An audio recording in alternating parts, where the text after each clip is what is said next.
Beda sama kartun barat yang kesan temanya tuh terus-terusan ceria atau bahagia. Di anime sama manga sering banget ngangkat subjek yang deket sama kenyataan. Entah itu masalah keluarga, kesepian, kematian, bunuh diri, sampai penyakit jiwa yang karakter di dalamnya pada derita. Dan kadang hal itu tuh bikin yang nonton ngerasa bisa relate sama mereka.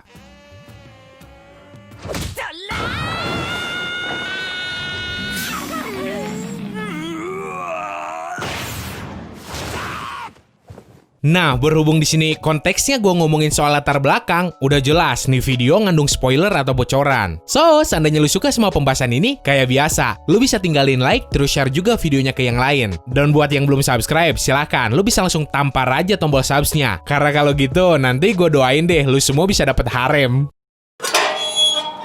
Nomor 1, Higurashi no Naku Koroni, tayang perdana Spring 2006. 私が許せないのはみーちゃんが死体を掘り出して私を警察に売ったことだよ。信じてたのに。 Kita mulai dulu dari anime yang dapat adaptasian remake di fall tahun sekarang. Bisa dibilang semua karakter utama yang terlibat di dalam cerita punya latar belakang tragis semua. Mulai dari heroinnya, ada si Rena yang kedua orang tuanya udah pada cerai gara-gara emaknya ketahuan selingkuh. Sampai akhirnya bikin sifat si Rena berubah jadi delusional ama gampang ke-trigger. Ada si Rika, Loli yang jadi wadah atau induk virus mematikan yang nyerang desa Hinamizawa. Si Satoko, Loli yang punya keluarga abusive banget atau tukang nyiksa dirinya. Terus ada si Shion sama Mion, punya keluarga yang ketat banget. Sekalinya tuh cewek ngelanggar aturan, keluarganya kagak bakal ragu ngasih hukuman yang sadis ke mereka. Sedangkan si MC cowok sih, latar belakangnya emang kagak setragis yang lain. Berlatar tempat di sebuah desa terpencil bernama Hinamizawa. Ternyata usut punya usut, tuh desa kena wabah virus, yang siapapun jadi korbannya, mereka bisa berubah jadi gila secara instan. Jadi, ini anime tuh nyeritain tentang para bocah yang gue sebutin tadi, ngungkap rahasia di balik wabah tersebut.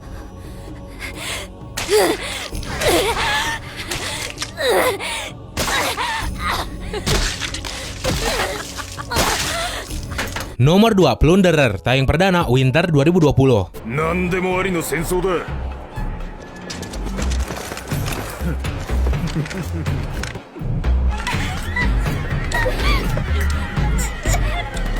殺すには惜しいが命令だ。 Awalnya nih cerita berfokus ke heroin utama yang bernama Hina. Doi ini dulunya dikasih sebuah wasiat dari emaknya yang waktu itu tepat di depan mata si Hina, emaknya tersebut ditarik semacam tangan sihir ke dunia lain. Singkat cerita, Doi ketemu seorang cowok bernama Lihbah atau biasa dipanggil Rihito, seorang pahlawan perang yang udah hidup beratus-ratus tahun. Si Rihito juga punya masa lalu tragis. Semasa di akademi kemiliteran dulu, Doi punya teman-teman yang Doi sayang. Sampai tiba-tiba ada yang nyerang tuh sekolah dan newasin banyak banget siswa. Setelah perang meletus, si Rihito mau gak mau kudu jadi pembunuh berdarah dingin demi ngelindungin teman-temannya supaya kagak ada korban lagi. Sampai lama-lama kewarasan si Rihito mulai hilang gara-gara keseringan ngebunuh, terus malah ngelukain temen deketnya sendiri, bahkan sampai ada yang sekarat.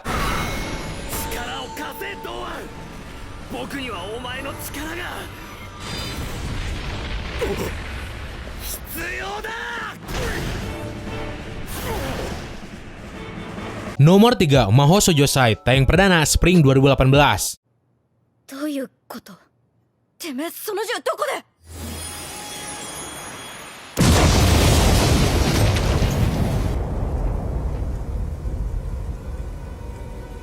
Aya Asagiri, seorang cewek yang selalu ngerasa pengen bunuh diri akibat kehidupannya yang menderita banget. Pas di sekolah, tuh cewek sering banget jadi bahan bulian sadis siswa lain. Dan di dalam keluarganya sendiri, bukannya ngelindungin atau ngedukung si Aya, tuh cewek malah jadi samsak tinju kakaknya yang ngelampiasin stres akibat tekanan dari babeh mereka. Sampai pada suatu malam, si Aya kagak sengaja nemu website bernama Mahou Shoujo Side yang punya iming-iming bakal ngasih usernya kekuatan sihir. Si Aya juga awalnya kagak percaya, tapi gara-gara Doi udah putus asa sama keadaan, jadi tuh cewek nyobain. Besoknya di loker sepatu si Aya ada semacam pistol yang kemudian pas si Aya dibully lagi, Doi pakai pistol tersebut. Kemudian si pelaku pembuliannya yang jadi target langsung ke transfer ke tengah rel kereta, terus mereka langsung ke isekai.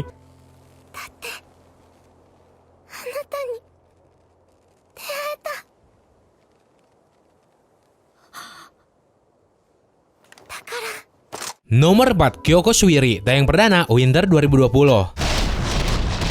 クロさん逃げ！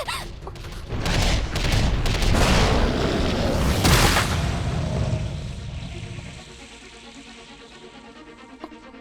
Si heroin utama yang bernama Kotoko dipaksa jadi dewa kebijaksanaan para siluman. Terus kehilangan satu kaki sama satu matanya gara-gara jadi tumbal. Si MC cowok yang bernama Kuro pas masih kecil tanpa sepengetahuan dirinya, doi disuruh makan daging siluman duyung campur siluman sapi. Alhasil doi dapat kekuatan supranatural buat nerawang masa depan dan dikaruniai keabadian akibat dari kombinasi daging siluman tadi. Sebenarnya gak cuma nih cowok yang makan tuh daging, ada anak-anak lain juga. Tapi sisanya selain doi pada mati karena tubuh mereka kagak cocok. Si Kuro bareng Kotoko ngebentuk semacam tim buat ngelawan keberadaan hantu jahat.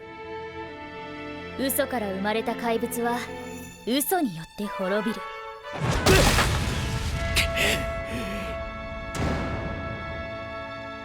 Nomor 5, Shincho Yusa, tayang perdana Fall 2019.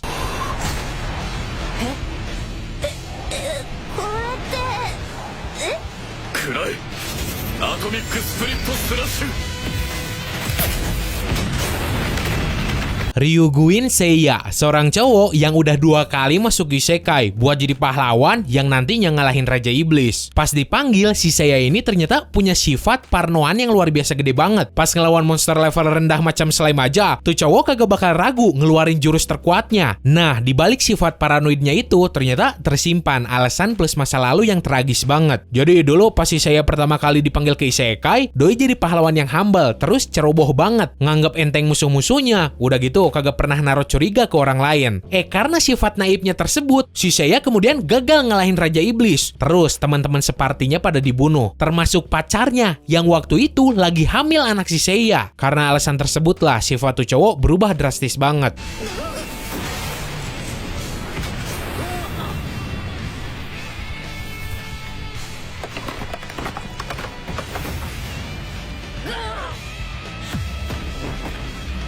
Nomor 6, Violet Evergarden, tayang perdana Winter 2018.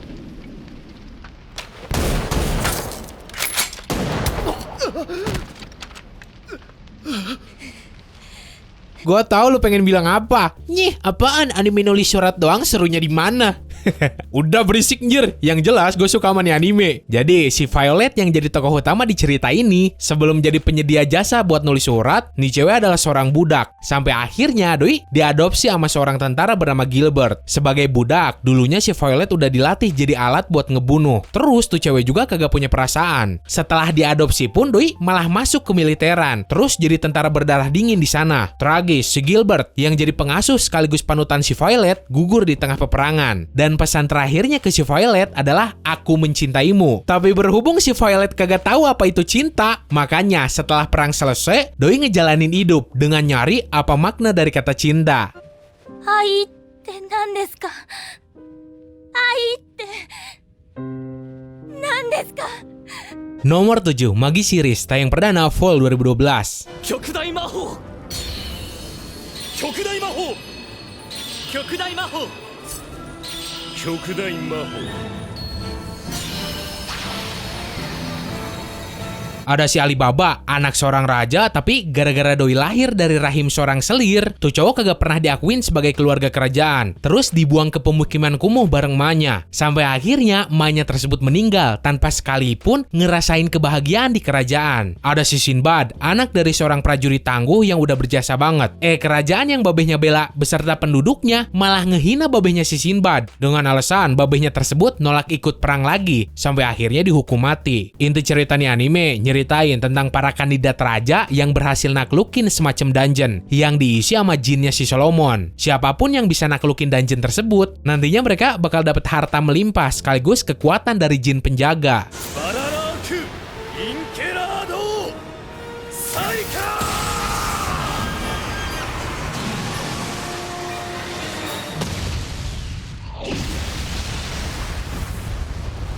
Nomor 8, Jigoku Shoujo, tayang perdana Fall 2005.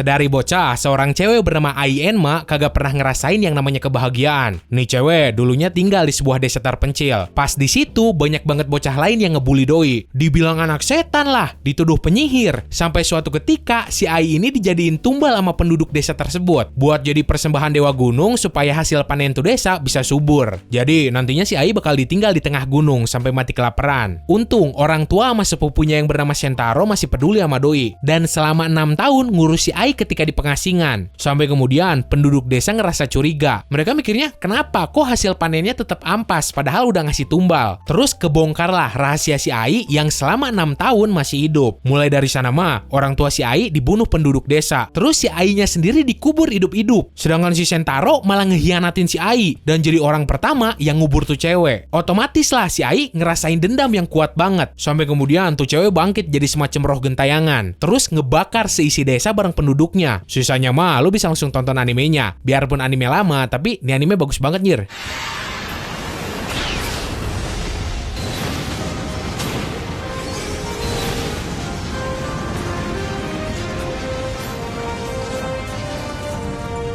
Nomor 9, Kokoro ga Sakebita ga Terunda. Tayang perdana Fall 2015.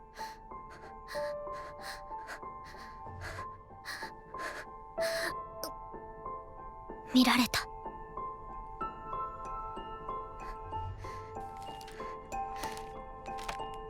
心の中を見られた。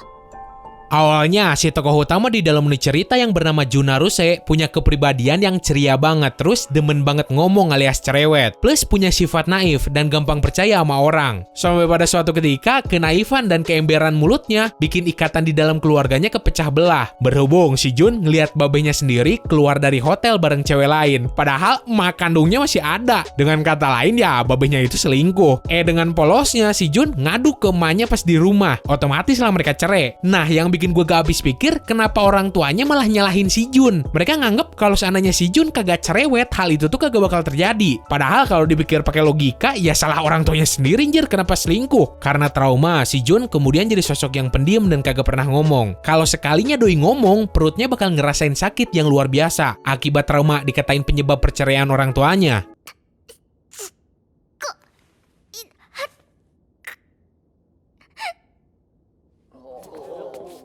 Nah, sebelum masuk nomor 10, di sini gue bakal ngasih beberapa anime dengan MC berlatar belakang tragis lain yang mungkin bakal lu suka. So, ini dia diantaranya. Yang pertama ada Kimetsu no Yaiba, tayang perdana Spring 2019. Berfokus ke seorang cowok bernama Tanjiro. Doi punya tekad nyembuhin adek ceweknya yang berubah jadi iblis, supaya balik jadi manusia. Demi pencapaian tekadnya itu, Doi jadi pemburu iblis. Sedangkan sisa anggota keluarganya yang lain udah habis jadi makanan iblis.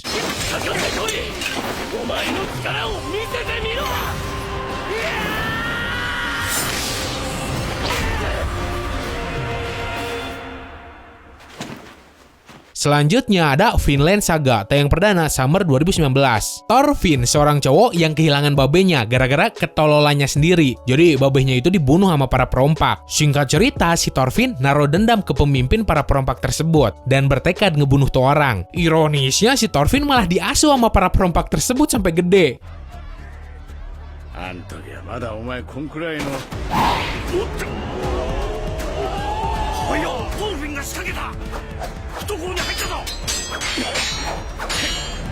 Terus ada Ene no Shobotai, tayang perdana Summer 2019.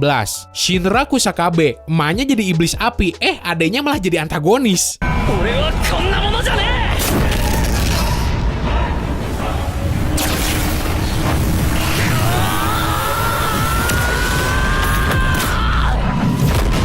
Berikutnya ada Toaru Series, tayang perdana Fall 2008. Terdiri dari 3 series utama. Pertama ada Index, dan cewek bernama Index ini yang latar belakangnya tragis. Jadi Doi itu cuma dijadiin alat buat jadi Wikipedia sihir. Kedua ada Railgun, si Misaka yang jadi tokoh utamanya. Salah satu Esper level 5 yang dimanfaatin buat jadi bahan percobaan Project Esper level 6. Dan ketiga ada Accelerator. Sedari kecil Doi udah jadi kelinci percobaan para ilmuwan. Sampai akhirnya dipaksa ngebunuh beribu-ribu klon si Misaka tadi.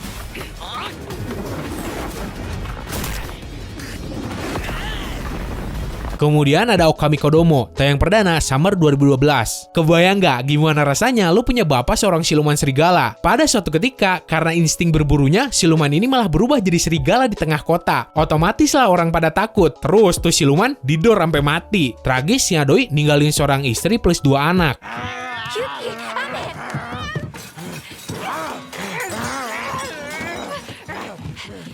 Dan satu lagi ada Kuroshitsuji, tayang perdana Fall 2008. Jadi ada seorang bocah bernama Ciel. Orang tuanya dibunuh, terus doinya sendiri diculik buat dijadiin tumbal sebuah sekte. Sampai akhirnya si Ciel mutusin ngejual jiwanya ke seorang iblis demi ngebalas dendam ke orang yang udah bikin hidupnya kayak gitu.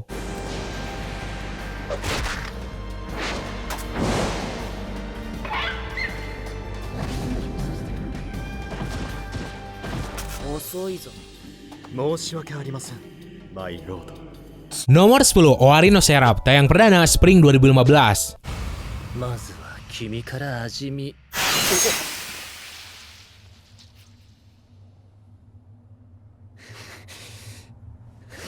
Babenya sendiri pernah nyoba ngebunuh si MC. Terus emaknya si MC bunuh diri tepat di depan matanya dengan cara ngebakar diri sambil neriakin nama si MC supaya doi ikut. MC atau tokoh utama tersebut bernama Yuichiro Hyakuya, seorang cowok yang sedari kecil dibuang sama orang tuanya, terus dijual ke sebuah sindikat sihir terbesar yang ada di Jepang. Pas di dalam sindikat tersebut, si Yuichiro jadi kelinci percobaan. Bahkan saking sadisnya percobaan tersebut, ingatan yang ada di dalam otak tuh cowok sampai dihapus 7 kali. Pas waktu itu doi masih umur 7 tahunan. Owari no Seraph ini sendiri intinya sih nyeritain tentang pertarungan antara manusia ngelawan para vampir.